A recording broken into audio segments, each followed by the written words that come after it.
Hi, this is Lori from To the Trade for Interior Design Community, and I'm here with Anna Gibson. Hi, Anna. Hi. It's real lovely to have you here. Very excited. You and I met, I want to say like a year and a little over a year ago at the Delta Brizo event, which was so fun. Yes. We went to Indianapolis together, and that was really, really great. And, I've since learned a lot about you and your business and your journey. And I thought it would be great to have you on the podcast because you've gone through something kind of significant. And I think it would really help a lot of other designers who might be going through something similar. But well, first, we're going to start and talk about you and your business. So tell us a little bit about you, how you got into interior design. Sure. So my business is AKG Design Studio. We're based in Reston, Virginia, but we service pretty much the whole world. So wherever our clients take us, that's where we go. I always loved interior designer. My favorite game was always Legos.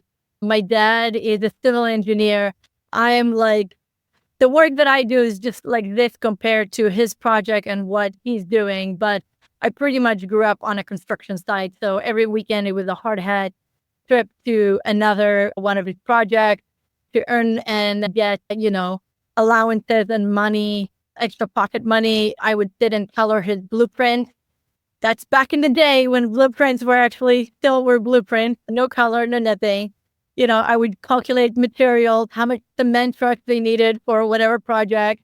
And my mom actually was also, I always say that she was a lay interior designer because I don't think we ever moved to a house before my mom moved. Even if it was a brand new house from the contractor, I don't think we ever moved to a house before my mom changed the whole layout, moved the kitchen from one side of the house to another. Even now, years later, they've been in the same condo for the last 25 years. She always had some kind of a crazy project that's going on, and there's So it's in the always blood. something. It's in the blood. What? Yes. So it's So yeah. So it's like generational. yes. Yeah. So it was kind of like, it was like there was no other option, right? So, but we're all very design related. My sister is one of the main designers for Wix in Tel Aviv. So, and I took that side of the design. So we're all somehow in the design, creative engineering part of the world that has to do with construction or design. So I kind of had no choice. And do you specialize in any particular area in design or anything? So I'm a certified kitchen and bathroom designer through the NKBA. Been doing it for many, many years. I've been in industry for 20 years. I got my first certification in 2009. But lately in the last several years, we realized that we are leaving a lot of money on the table. So we did started to offer more full design service with interior design, but those have to be part of a larger project. So if you just want me to come and buy you a couch, we're not doing that. So, but if we're doing so for example, the last several years, I would say we call them master suite. So we're doing their bathroom, their closet, and their bedroom. So it's the whole packet for that. Same thing goes with kitchen. So we're doing the kitchen. They want to do the dining room, maybe a couple of adjacent spaces around there. So if we have a larger project, we'll take that on as well, but we're not taking that as a separate project. So the remodeling part of kitchen, bathroom, basement, bars, home addition, that's still our bread and butter. Sure. How are you feeling about the market right now?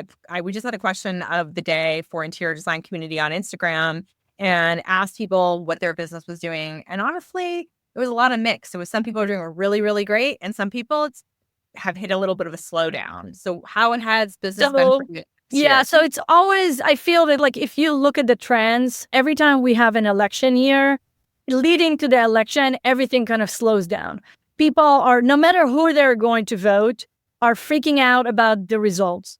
And then the day after, again, no matter who got voted, whether it's their person or not, the market just bounces.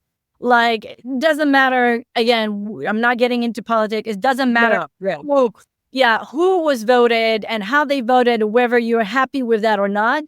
But I think that the American market see that we have a new president. Nothing, the White House hasn't burned down. business is normal. So then we see a pickup in business. So we definitely have seen since November a pickup in business.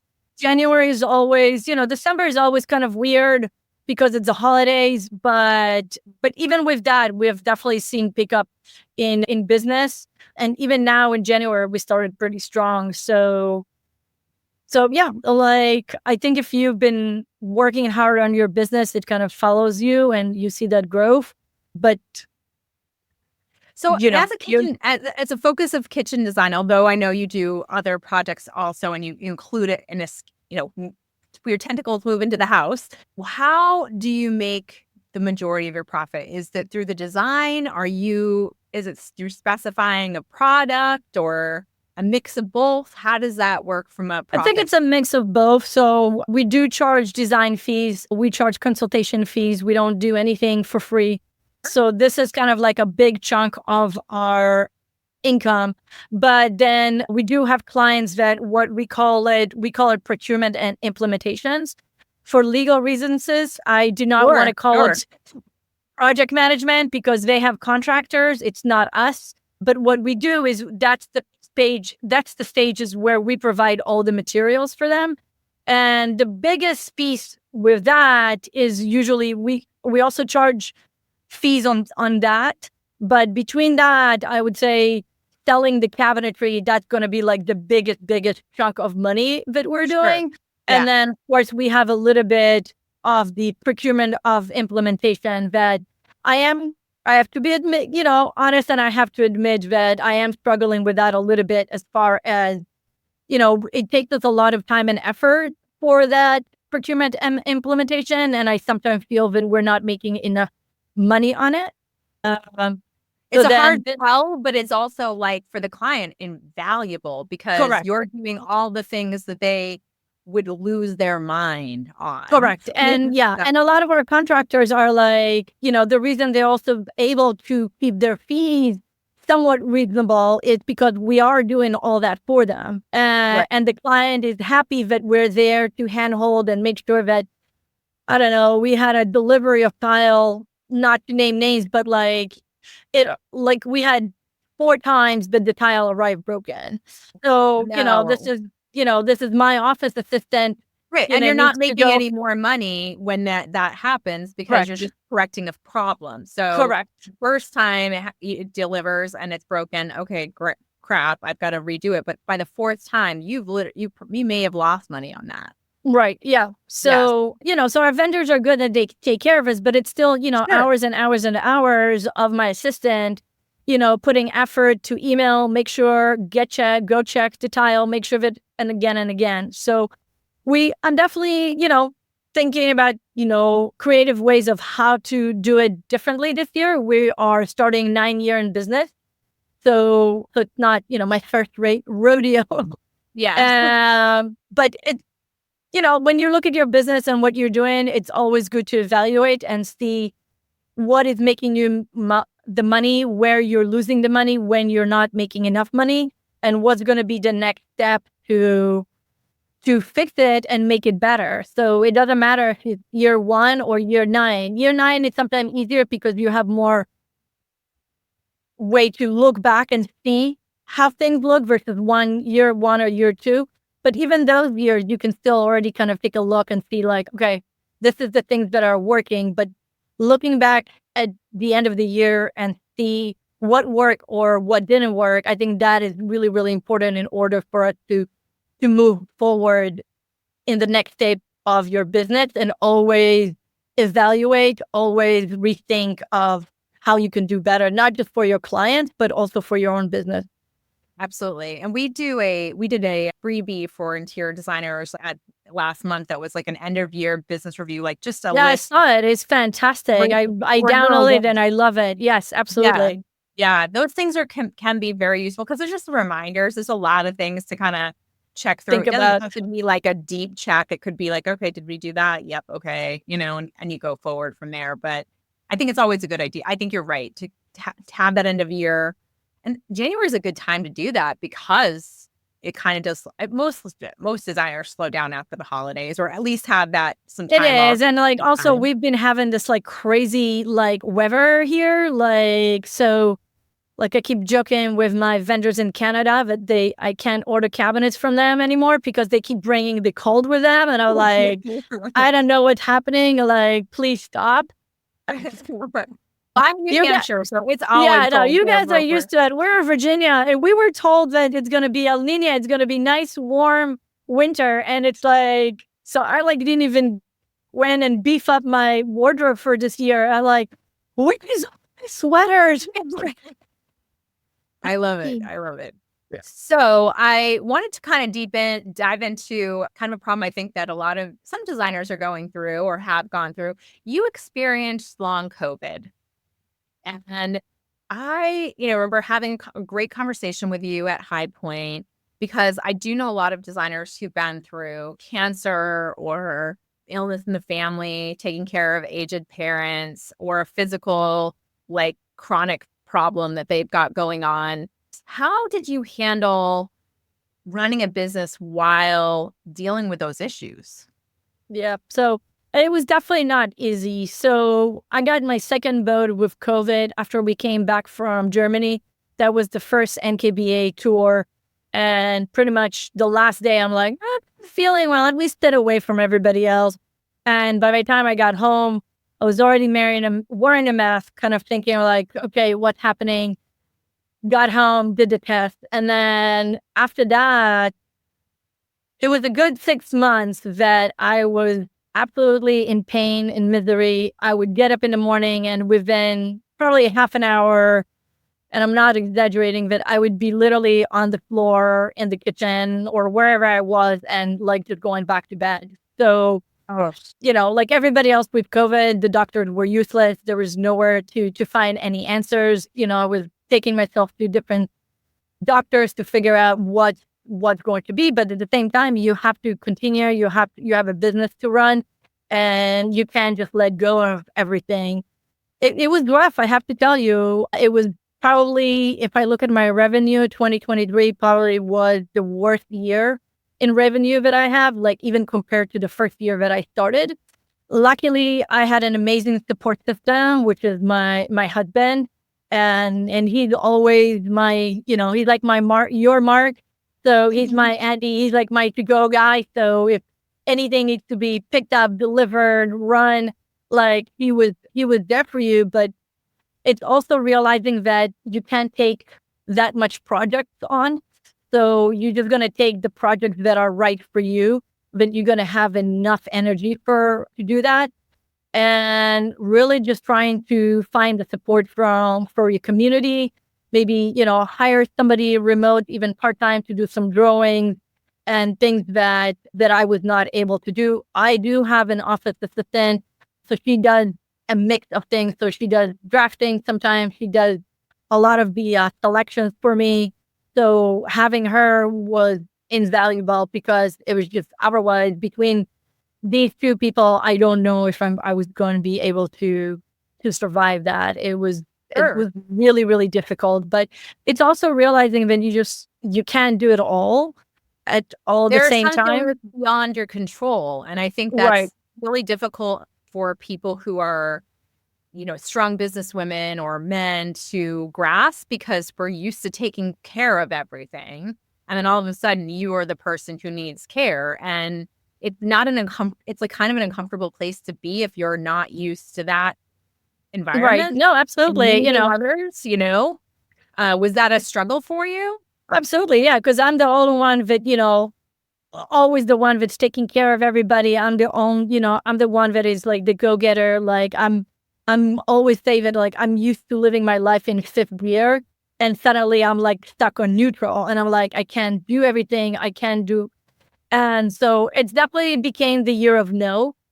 It became because if you know me, I'm very much involved in my community, giving back, involved with the NKBA, and really just, I always feel that my calling is somewhere beyond the design, is really just giving back and leaving this world a little bit better place than I found it. So I always get myself into some kind of a community project, wherever it needs to be, wherever they need me, my friends. And it was really the year of no, that like, okay, I'm coming first. My self-care comes first. And I love you, but the answer is no. No, I'm not going out. No, I'm not volunteering to help run the event. No, I'm not doing the charity, because honestly, I had no energy to do that. And even now that like things are much, much, much better, I still find days that I have to say no, and I have to realize that I need to save my energy on what I can do and what I can't do. So, for example, you guys are going to KBiz. Unfortunately, I'm going to miss you guys this year. But even with KBiz, it was like, okay, yes, it's going to be a great, great event. But you know what? I just can't. Like, It's I a have lot of to walk. It's very walk. physical. People don't recognize when you go to Cape how physical it is. You can do 30,000 steps in a day. Not the first one. Easily. And like, and it's so excited because you want to go out in the evening to all the dinners and hang out with your friends and go out to the bar and do the vendors' lunches and dinners and to do all the things. And yeah, I had to be like, okay, this is not that important. This is great to be there. And this is my schedule. And it's going to be more important for me to stay up and, do that evening event versus tonight. And I'm just going to stay in bed and chill and not do everything for the rest of the day. So, and I think as business owners, as mom, it's so hard for us to say no and be like, okay, no, thank you. And really prioritize us and our health versus say yes to everything and to everyone. And I think whether you're sick or not, I see it in a lot of my girlfriends that we are all going to like this phase in our life that saying no, it's okay. And hanging out at home in your PJs, that's okay. And hanging out with your girlfriends in PJs, that's okay.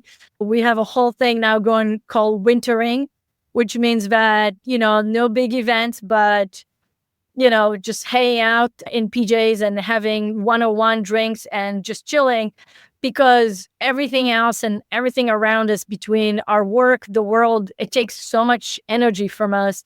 It takes such an emotional toll on us and we have to be, especially as a business owner and as a designer, we have to be on our A game, right? We have to be responsible for everything.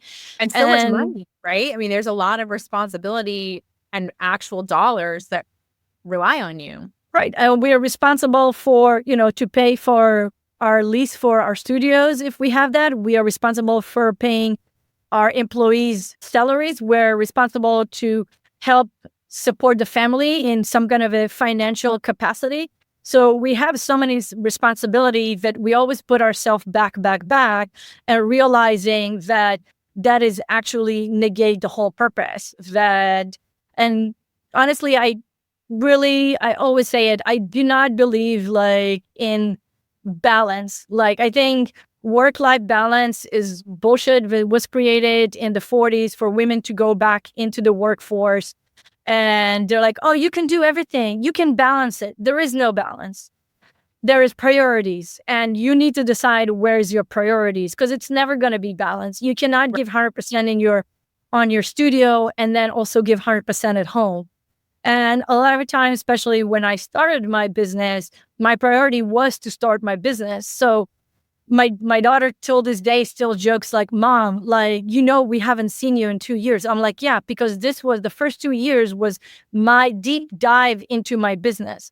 In order for me to later on be able to take you to auditions all over the country so you can get into the best school that you dreamed of in New York, I needed to take those 2 years to build it up in order so me later being able to pull back and do everything that I want to do with you. And so she's still laughing. Like every time we do something, she's like, oh, you're still paying back for the fact that I haven't seen you in 2 years. So there is no balance, and it's hard because, if you have a supporting family that can be there for you and understand that, they need to take the cooking and the cleaning and getting the cleaning lady and, maybe do the Blue Apron meals or whatever it is, keep, take the slack so you can do whatever you want, that's invaluable. And I don't know, and that's really depends on your family Not and every what designer, you yeah, not every designer gets that for has that. sure. Yeah. Absolutely. But it's wonderful when you do have a support system, even if it's emotional support. I have heard Yeah. designers talk to me in DMs saying, gosh, I wish my partner would just say, I get it. This is hard. I think you're doing the right things. Or it's just the emotional side of it also, because this job can be just so stressful on top of very time consuming. Oh, So absolutely. It's, even like a second ago, like, I was like late for us to start because my guys came and he showed me photos and I'm like, yeah, we cleaned up. We're ready, for the next phase of the project. And I'm looking at the backsplash and I'm like, where is the shelf? And they're like, oh, we'll install the shelf later. And I'm like, I told you that this shelf needs to be installed before the backsplash because it's the shelfology which has to be installed behind the drywall. So now you're gonna have to pull up all the backsplash and install it. So lucky for you, we do have some extra tile here, but I would live it because I went through them like about 6 times about the fact that it needs to be installed before. So, there is always something. There's always stress beyond, you have clients. My husband always says and my husband works in physical security, right? My husband is responsible for people's lives all over the world. And he said that he would never do my job because the stress is just, it's impossible. So he's like, I will protect people in Kenya in the middle of the jungle. It's going to be less stressful with the craziness, but what you're going through. So I love that. And I want every designer listening to tell their significant others that same thing, because they should know what it's like. It is a very stressful job.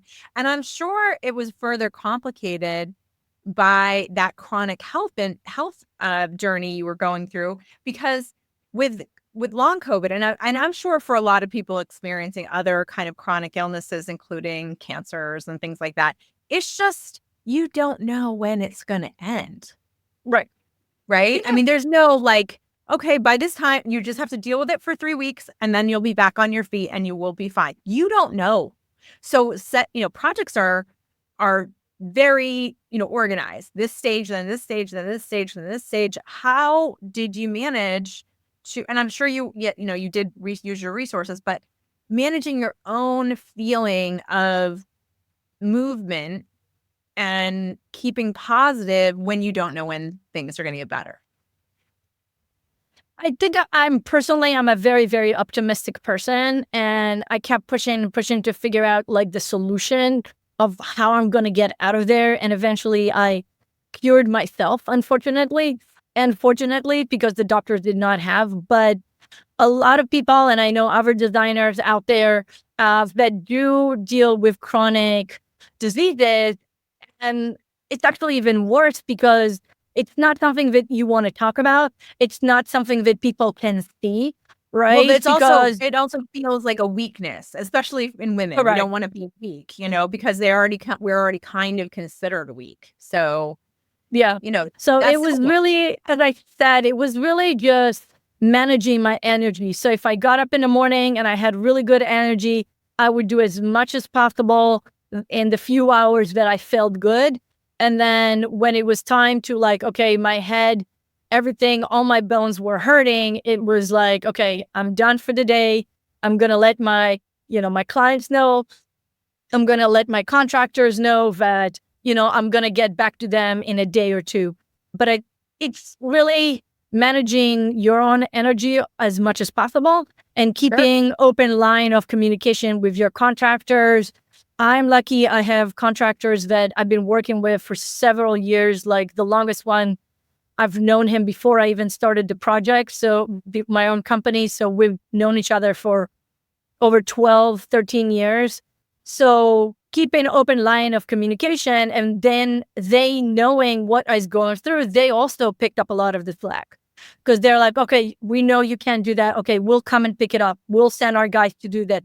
You just tell me what you want. Let's jump on a Zoom call. You don't have to come to the job site. Let's just jump on the Zoom call and you tell me, and I'll show you what needs to be. So you can be in bed doing whatever needs to be done. And, you don't have to be on the job site. But again, I've been in the industry for 20 years. I have my business for 9 years. So having such an amazing support system all around me was really the only thing that kept my business floating and moving forward. And as I said, my revenue definitely tanked because I was just not able to, if we had projects that came in, they came in, but I was not actively going and marketing and networking and bringing the business. But I guess it was just enough. And with my contractor bringing projects in as well, it was just enough to keep us floating and moving forward so we can get, continue the next year and the next year and move forward. But yeah, a lot of it's managing yourself and managing your support system as much as you can, whoever you can rally around you. This is really was the key for me to able to move forward. Sure. How, you just mentioned that you cured yourself. What did you do? It was really just very kind of random. So most of my pain, there's nothing really fancy about it. It was kind of RA related. So like I felt like all my veins, everything was already on fire, in pain, really. But every time I went to the rheumatologist, they told me, well, everything is clear. Yes, your RA number are very, very high, but it doesn't correlate to any disease. So she pretty much told me, come back in a year. There's nothing we can do for you. And we had a silly event. Everybody got into baking during COVID. Sure. So my friend was like, hey, let's do a bake exchange. So we had an afternoon that all we ate was carb, like bread. So it was bread, stuffed bread, cookies, pizza, because everybody brought something that was bread related. And the day after, I couldn't move. I was dead to the world. It was like the worst pain I've been through the whole time. So I'm like, you know what? Maybe it's gluten. Maybe I became intolerant for gluten. So I stopped eating gluten for 2 weeks. And then I was like, okay, I'm feeling better. But I'm like everything else in life, they're like, it's silly. It's not the gluten. So then, I don't know, I made some pasta for my daughter and I ate the pasta. And then the day after, the same thing. I was like, couldn't move on the floor, foggy brain, just couldn't do anything. And then I was like, you know what? It's gluten.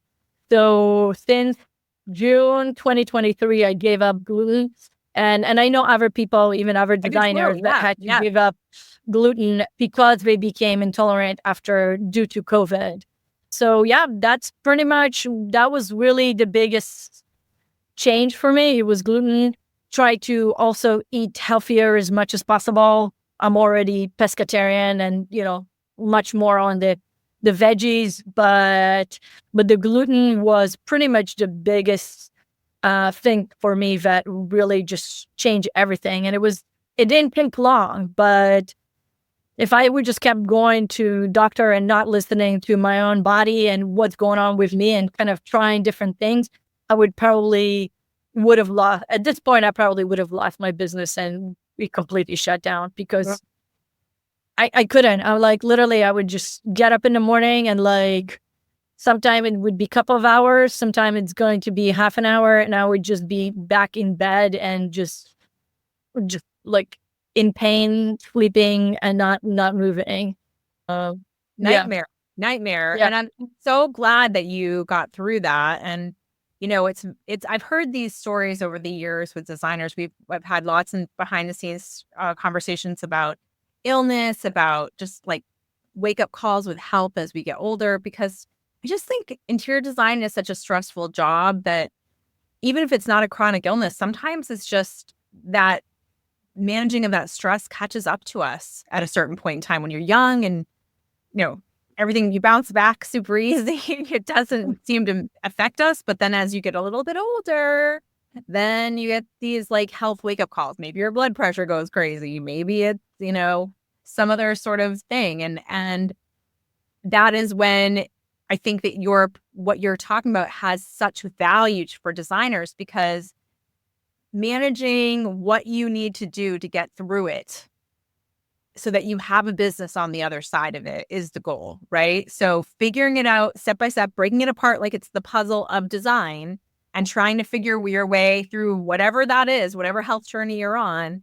and then working your way out of it, and heavily relying on your resources. If it's another designer, if it's your contractor, if it's your family, if it's your assistants, if it's your other junior designers, whatever that might be for you, or putting those in place, reaching out to a VA service in the design industry, or someone that can do CAD. We're doing a big thing in Vegas Market this coming week, actually, that is a speed networking for service providers for designers. So they're going to be able to try, all new things. And that's really exciting, because those are the resources that people need sometimes when they do struggle, just so that they can keep things afloat, because we can't all rely on ourselves all the time. I mean, we're human. We're going to have moments, right? Yeah. And we try to do a lot, again, especially as business owners. And even if you're an individual designer, or even if you have a big team, a lot of times a lot of it falls on your shoulders. And as you said, as women, it's even harder for us to go out and seek help. Sure. and seek somebody that will pick up the slack for us, which sounds even worse, right? Because what do you mean you can't do it all? What do you mean you're not able to work and take care of your family and do everything at the same time? And it might be that if you do want to continue doing everything within your business, maybe it means that you do get those meal services and a cleaning lady and somebody that will pick up all the slack at home. So at least the little energy that you have, you can spend it on your business. But again, it's not about balance. It's about the priorities. And right. Maybe, I have a friend that she's a real estate agent. She has 5 kids, and there's always about 10 of them because there was somebody at home. And she just gave up, and she's like, listen, I cannot do laundry for 5+ people every week. So she now had laundry services, and they just, they throw all the laundry in the basement next to the machine. And then, the service come pick up everything, and they bring everything ready to go, because something's got to give, right? Sure. So whatever you can't do, you need to outsource. Yeah. Right. I mean, that's essentially whatever you feel like you need to keep things going. You need to figure out, okay, you're in that situation where for some reason you can't do it all. Like you said, it's priorities. You have to figure out what it is that needs done and who else can do it to take some of that burden off of you, so that you can sail through and maintain. It's difficult, I think. The challenge is not knowing when that stops, I think. Right. But sometimes life just stops you, right? Like when you get out of bed and 5 minutes back, you're in there, you're like, well, life is telling you it's time to stop. And I'm hoping it's not, you don't want to get to that situation, right? You don't want to run yourself ragged to the point that, women, we're the last one to recognize heart attacks. We're last one to, deal with anxiety and stress related. You don't want to get to that situation. So, but it just kind of stops you in the track. Unfortunately, sometimes we can when you have cancer or things that are unexpected. But if there are things that we can make sure that we're not getting there, let's get ahead of that. This was awesome advice. Get your checkups, ladies. Yes. Get your checkups done. Don't avoid them. Get to your yoga class. Get to, leave the office and go for a walk. Find what are those things that help you reduce your stress. Water, Yes. Eat healthy. The things that are going to keep your body doing well are important. And sometimes we're the last ones to take care of ourselves. We're the last ones to make sure we're nurtured. We're nurturing everyone else. Yeah. So on top of everything, I was an officer in the Israeli Air Force. So as officer, we're always trained that we're the last, right? So not only I'm a woman, I'm an officer. So my soldiers comes first. They need to eat, sleep, be ready to go. And I'm always the last one to do all that. So only after, so from very, very young age, I was officer when I was 20 years old. So from very, very, it was installed to me that I am the last one. I'm the last one to the meal. I'm the last one to the shower. I'm the last one to the bed because I need to make sure that everybody's taken care of. And as women, on top of it, we're always, always like taught that, That's hugely impressionable too. You were a very young woman, and that has to be so ingrained in you now. Yeah, absolutely. That And everybody needs to be taken care of first before us. And it's hard to break that cycle that you are going to, you need to create space for yourself in order to, we always joke and we're said like it's like an airplane, right? If you don't take the air mask for yourself first, you can't help others. And this is where we always forget to do that. But talking about all the resources, I wanted to say that like community like ours, right? Like our design community is amazing. Like when I just started a business or had my original business that was, I don't know, 18 years ago, we didn't have that, right? We were very isolated. We didn't have those groups that were online and on Facebook that were openly sharing resources and tried and true. And now we have our communities that like people don't feel afraid to share because they're not in the same category, they're not in the same territory. So we have that opportunity to, hey, I'm looking for a VA. I'm going to jump on Laura's group. And I know that it's going to be 15 people that's going to give me people that they've been working and they know who are those persons. So you don't need to reinvent the wheel on finding those people and finding those resources that are going to help you to go through rough time and good times. Because sometimes good times even when you're building, your business is booming, right? When you're building, your business is booming and you're like drinking out of the hose, right? Because you have all this business coming and you don't know how to manage it. So now it's a good problem to have, but you also know how to manage it because if you're drinking out of the hose, you're going to be choking if you don't know how to like, okay, here's the bucket that I'm going to divide things into. So now I can actually keep bringing all these business to it and having all these resources.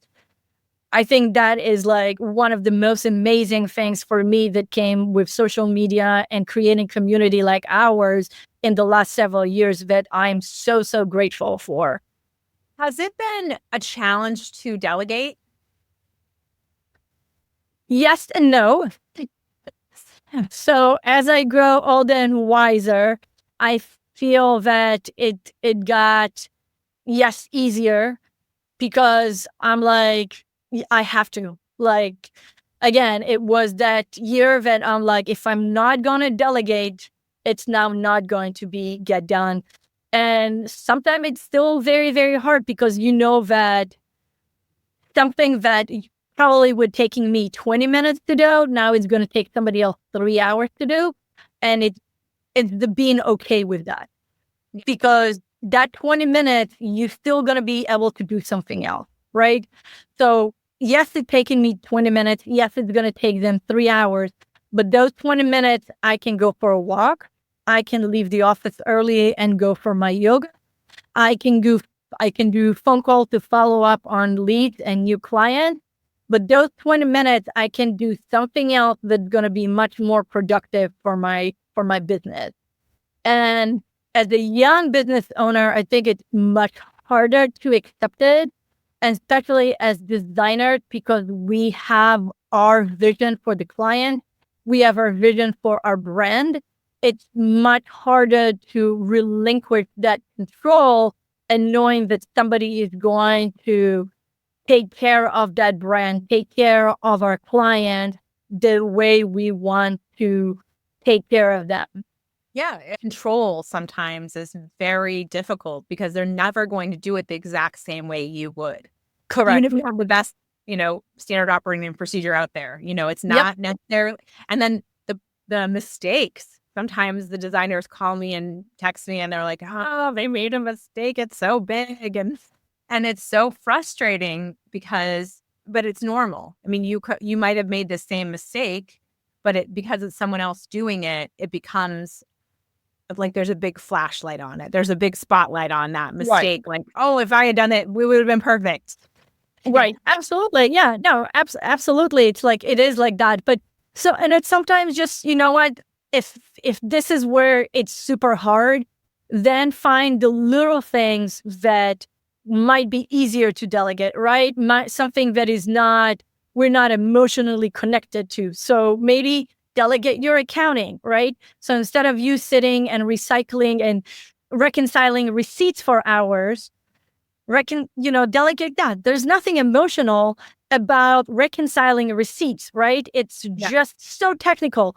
Print a receipt, write what it is, which client it is, and give it to your accountant, and then they reconcile it at the end of the month. There is nothing that they can screw up. There is nothing that is emotional, and it's not going to impact your client. So maybe that's something little that you can start with, that you don't feel that it's going to be something that is going to impact your clients, impact your brand, but it's something that is off your desk that Right. easily can be done by somebody else, but you don't need to spend 3 hours on the weekend or on an evening or carve time out of your day, that you can do things much more important. And a lot of times, like, one of the things that I always think about is like, how much out of my time it's going to cost me, right? So my time costs $300, $500 an hour, right? If I'm paying somebody even $100 an hour to do my accounting, this is like $400 that I can now dedicate to actually bring a new project and make more money, versus having those $500 of hour, of my time that I'm going to be sitting there and doing my own accounting.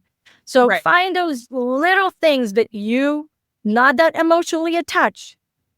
Somebody to clean your house, somebody to do your accounting, somebody to do your laundry, like whatever you can do, that start with the little things that you're like, okay, this works, I can move forward. So for example, when we do procurement and implementation, so Avery, my assistant, she does all the orders, right? I don't need to do the orders. Like, why do I need to sit and, she has the spreadsheet. She knows exactly what to do.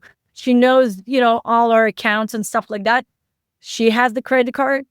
Go for it. Like, I don't need to spend the time to do that. So again, find those little things that you feel that you can delegate, that not necessarily need something that you need to be doing. So again, you can rest, you can recharge, or bring more business, whatever you need to do to thrive in your business, in your personal life. Well, Anna, I think you've really done a remarkable thing to help yourself, to help your business. And I think you're going to be a great example to the other designers listening. Thank you so much for your time. Thank you. Great. I'm Thanks. so glad I could share everything. So thank you, everybody.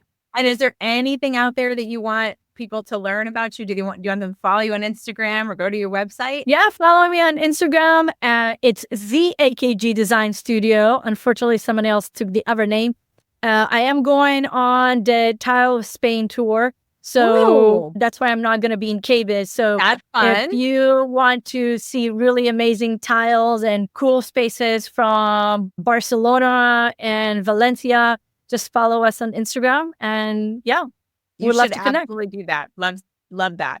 All right. Well, thank you very much, Anna. Bye-bye. Thank you. Bye.